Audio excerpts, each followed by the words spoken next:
Bienvenue, bienvenue dans ce nouvel épisode. Bienvenue ma chère Annick. Écoute, c'est tellement un bonheur de t'avoir ici, de pouvoir se dire, ah, t'es entre sorcières au Mmh. micro. Je suis trop contente, je me dis, quel chemin, tu vois, depuis la première fois où je suis venue te rencontrer, j'arrive Mmh. même pas à compter quand est-ce que c'est là, tellement ça fait quelques années. Est-ce que tu veux nous dire, Annick, qui tu es, quelle sorcière tu es aujourd'hui? Oh, aujourd'hui, je pense que je suis la sorcière la plus accomplie de toute ma vie. Aujourd'hui, j'adore la vibration quand tu dis aujourd'hui parce que la sorcière en soi, c'est une sorcière qui marche, hein. C'est la femme, c'est l'âme, c'est en cheminement, c'est en grandeur. Tellement de choses à partager. Quand je pense à la sorcière, parce que quand tu m'as écrit, tu m'as dit, ah ouais, quel genre de sorcière es-tu à travers les autres questions? Puis c'est ça qui revenait souvent, tu sais, pendant la semaine, puis surtout avant de se rencontrer aujourd'hui. Je me dis, mais quelle sorcière je suis, tu sais, mais t'es pas vraiment posé la question. On le sait qu'on est des witches, tu sais, puis qu'on est connecté, en fait, à, à tellement d'espace. Hein. On est habitué de voir avec nos yeux de 3D dans la matière tangible, mais c'est une forme de sorcière en moi qui est connectée au vivant, qui est connectée aux éléments, à la terre, au ciel. Euh, la sorcière, elle est pas juste avec elle-même ou en société, elle est avec les règnes, hein, tu sais, elle est avec les, les plantes, elle est avec son cœur, est avec le cœur de l'autre aussi. C'est comme si on a des sens, des hypersens et qu'on regarde. On est capable de développer, tout le monde est dans cette capacité-là à développer ce regard vers l'intérieur, mais autant le regard sur ce que je vois de mes yeux, mais tu sais, je pense que c'est André Gide qui disait le regard, le charme de la vision va bien au-delà des apparences, tu sais, de voir autrement, d'entendre autrement, puis de développer cette capacité-là, en fait, tu sais. Alors, j'ai mes mains comme ça parce que moi, je suis thérapeute ayurvédique, entre autres, à toucher, à créer des espaces avec les mains et l'huile dans la thérapie, avec les femmes, avec les hommes aussi, avec cette conscience de vouloir élargir la vibration du sacré. Écoute, moi, je me revois la première fois où j'étais dans mes différents suivis, tu vois, où je suis venue entre tes mains. Je me souviens, tu voyais un écran. Tu sais, tu me disais, ah, je vois un écran. On partait en fait en méditation, en visualisation, en même temps qu'on recevait le soin. Puis je me Mmh. souviens, dans les premiers, j'étais là, mais comment elle fait? Mais moi aussi, je veux voir l'écran. Puis moi aussi, je veux entendre et moi aussi, je veux voir, tu vois. Et puis, je suis comme, en fait, maintenant, je sais, enfin, je sais, maintenant, j'ai mon écran et je vois et j'entends autrement, tu vois. Et je trouve ça extraordinaire, en fait, le chemin, tu vois, de se dire, mais rien que par le toucher, par cette médecine que tu as, d'emmener les femmes, tu vois, dans leur chemin de guérison, tu sais, comment tu fais? Ben, écoute, en fait, ça s'est fait naturellement au fur et à mesure, en fait. C'est c'est sûr qu'on est quand on est dans nos mains, tu sais, plusieurs thérapeutes pourraient le dire, on a des yeux dans les mains, que ce soit en ostéopathie, en kinésiologie ou peu importe. C'est même en coiffant les gens. Quand on travaille, qu'on est artisan, quand on est artiste, dans les mains, il y a comme des yeux qui apparaissent, des visions différentes, dans le toucher, évidemment. Puis on rentre en fusion dans le corps, dans la matière. On apprend des techniques. Euh, tu sais, le massage, c'est un art en soi. On pourrait apprendre 14 techniques, mais on pourrait en apprendre qu'une. Puis la pratiquer tellement longtemps qu'elle va devenir un art. Parce qu'à travers, c'est pas tant. Puis quand j'enseigne, je disais exactement ça hier, c'est pas tant le nombre de manœuvres à faire, c'est la répétition de celle-ci en profondeur, tu sais, d'aller dans un mouvement, mais de le sentir, de le ressentir différemment. Alors, je crois qu'au fur et à mesure, la vision intérieure, ça a toujours été là, très, très intuitif depuis que je suis toute petite. Je me souviens, je me couchais le soir, puis je voyais plein, plein, plein d'images, puis plein de choses. Puis un petit peu plus tard, je me suis dit, mais comment ça que j'ai plein d'images qui apparaissent comme ça? Puis je pensais que c'était normal, en fait, que tout le monde avait et finalement, j'ai compris plus tard que c'était des clairs. On en a tous, hein, que ce soit de voir, d'entendre, de ressentir dans notre corps, d'avoir des frissons, sentir de la chaleur. Et cette vision-là, elle peut apparaître par le ressenti. Et, et, et c'est sûr qu'elle se développe. davantage quand il y a plus d'écoute. Alors moi, toute mon enfance, j'étais en Abitibi-Témiscamingue, dans le nord du Québec, où est-ce que, tu sais, on était dans notre camping, dans nos roulottes, dans la nature, dans l'eau, on était dans des rythmes lents, on était dehors, on était dans tous ces espaces-là de nature. Donc ça a beaucoup joué au-delà de ce que je pense, hein, en fait. Et puis ma famille aussi, ma mère, j'ai une tante astrologue, tout le monde était ouvert à cette espèce de magie. Ma mère qui était psychothérapeute, je me souviens qu'on était petite, elle avait acheté, tu sais, on mangeait végétarien, c'était nouveau pour beaucoup de gens, puis elle avait acheté une pyramide pour les fruits en verre. Puis la pyramide, on mettait les fruits, puis elle disait, il y a des belles énergies qui vont aller dans les fruits, puis tout ça, dans ce qu'on mange. Puis tu sais, c'est toutes des choses qui sont normales en quelque sorte, puis dans l'intuition aussi, puis de savoir que les malaises et maladies, elle sortait le petit livre des malaises et maladies pour tu sais, le décodage et tout. Ah, et avec ma tante astrologue, je me souviens, tu sais, il y a eu tellement de petits cafés chez elle, avec ma grand-mère aussi, à les entendre, les femmes derrière, parler de karma, puis parler de vies antérieures, de révolution solaire. Puis ma grand-mère, elle avait la capacité, elle disait, là, si tu te coupes, je suis capable d'arrêter le sang, tu as juste à passer à grand-maman, puis je vais arrêter le sang, ou le feu, quand tu te brûles, en fait. Et il y a eu toujours cette belle ouverture qui était présente, dans laquelle j'ai baigné, et que c'était comme une normalité, en fait. C'est un vrai cadeau. C'est un vrai C'est un... cadeau. Ah oui! Tu sais, d'avoir baigné là-dedans, en fait, fille de witch, nièce de witch, fait qu'en fait, c'est une évidence que tu vois, tu allais marcher ton chemin. Est-ce que j'ai envie de te poser la question, est-ce qu'à un moment donné, tu t'es rebellée en disant, non, mais tout ça là, bullshit. Ouais. Oui, ben, je me suis rebellée. euh, c'est sûr que l'adolescence, hein, on rencontre nos amis, on sort de tout ça, mais en même temps, j'arrivais chez moi, j'écoutais des cassettes de Patrick Bernard, tu sais, Atlantis Angelis de méditation. J'avais lu Le Guerrier Pacifique de Dan Millman. Je cherchais le maître, mais tellement, je me dis, moi aussi, je vais trouver la station d'essence avec le maître qui va m'apprendre. À l'intérieur de moi, je voulais trouver ça, ces espaces-là, tu sais. Puis, à un moment donné, je suis allée plus avec les amis, je suis partie en voyage, je suis partie de l'Abitibi, j'ai voyagé. Mais là, quand ça s'est tout ouvert, la seule rébellion qui était là, c'était un peu de dire à ma mère à un moment donné, je peux-tu vivre mes affaires sans rapidement chercher une solution ou trouver un sens métaphysique ou comme, tu sais, elle avait une fascination, elle, incroyable de décoder les choses, tu sais, mais de les décoder dans ta puissance de joie, tu sais, de faire comme, mais là, tu vis quelque chose, tu sais, tu as une grosse maladie ou tu as un petit malaise ou mal-être, c'est un cadeau. Puis là, c'est un cadeau, c'est pas vraiment un cadeau, là. Des fois, c'est pas un cadeau. Mais ça, c'est toujours resté ça derrière. Alors, la rébellion était plus comme dans ma vie de femme plus tard, dans la vingtaine, de me dire, ben, Nick, laisse-toi le temps de vivre les choses, tu sais. Puis il y avait comme une espèce d'urgence en moi de partager ça aussi. Tu sais, de dire, ben là, c'est des clés. Ben, il faut partager les clés, tu sais. Et comme, puis après, j'ai travaillé dans d'autres choses aussi. J'ai travaillé dans l'événementiel, je suis allée à l'université, dans le culturel, dans le communautaire. Mais c'était toujours rassembler des gens. C'était toujours avec l'humain à créer plein de choses dans des événements artistiques, par exemple. Puis après ça, en 2007-2008, je dis, je vais aller apprendre les mains. Puis c'était la massothérapie qui était là. Puis à travers ça, j'avais appris la réflexologie, plein de petites choses, ben, de petites et grandes choses comme ça, très jeune. Ah oui, c'est vrai, à 17 ans, la première session du cégep où j'ai vécu une dépression, j'étais déménagée à Laval, me rapprocher de mon père, sa famille, puis ça avait été très, très difficile. J'étais revenue, puis ma mère a dit, ben Annick, le seul endroit que je pense qui serait parfait pour toi, c'est d'aller être stagiaire au Centre Écoute ton corps. Alors à l'époque, Lise Bourbeau, qui a écrit plein de livres incroyables sur les 5 blessures de l'âme, Écoute ton corps, avait un centre absolument magnifique à Sainte-Marguerite-du-Lac-Masson. Et on pouvait être stagiaire, être logé, nourri, puis suivre plein de cours de croissance personnelle. Puis là-bas, les gens faisaient des jeûnes, suivaient des cours. Alors, je suis partie là-bas à 17 ans, pendant 4 mois. Et pendant ces 4 mois-là, isolée du monde, vraiment, on était toute une petite... J'ai vécu en communauté, c'était comme un ashram au final, parce que, tu sais, je pouvais faire le ménage, cuisiner végétarien, puis à travers ça, on avait des ateliers de croissance personnelle. Fait que là, ce 4 mois-là, il a fait fou.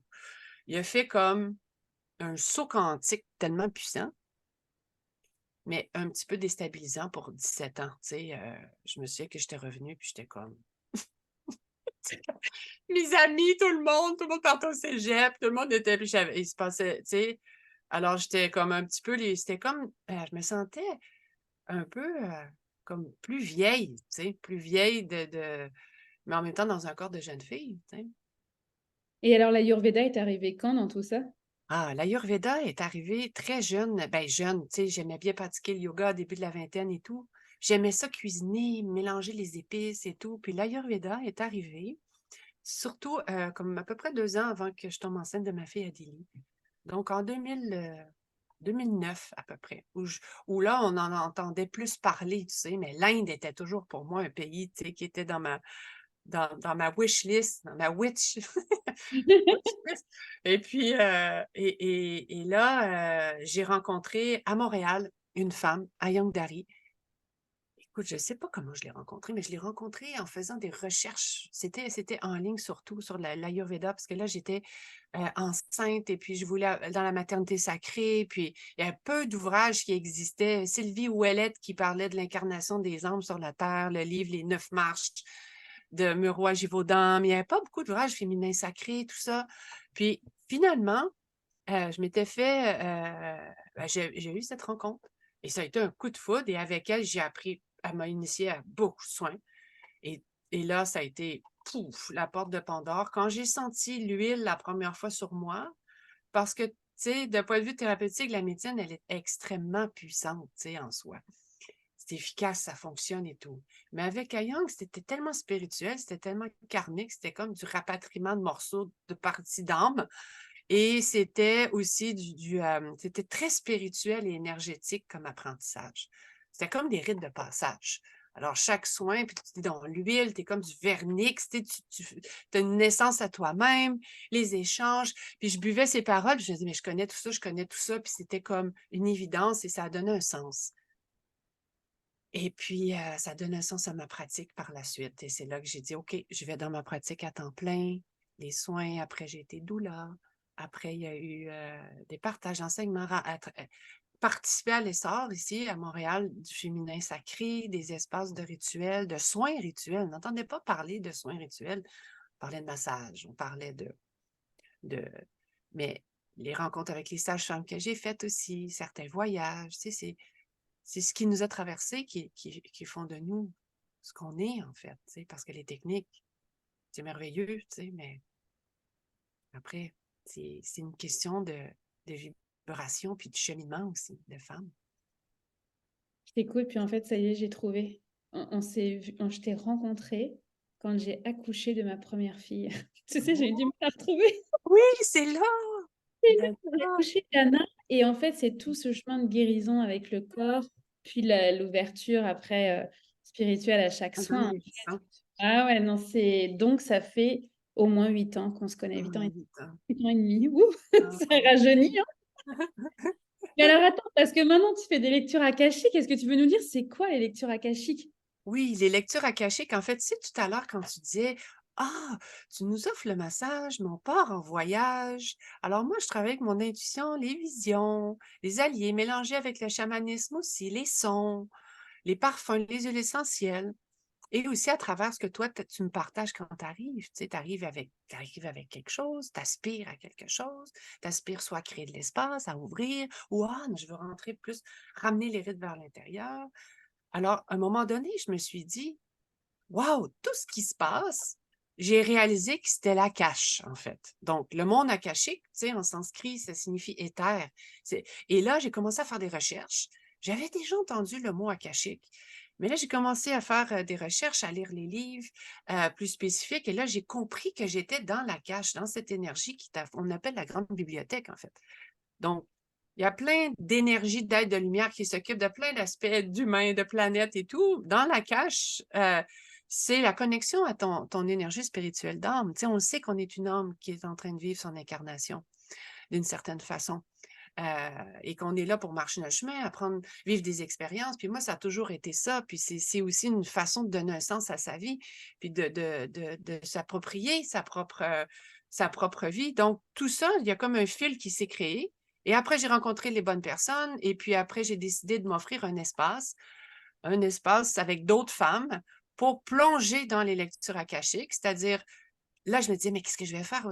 Je touche pas, j'ai mes mains», puis tu sais, moi, j'étais habituée d'être dans ça, dans le mouvement, tu sais?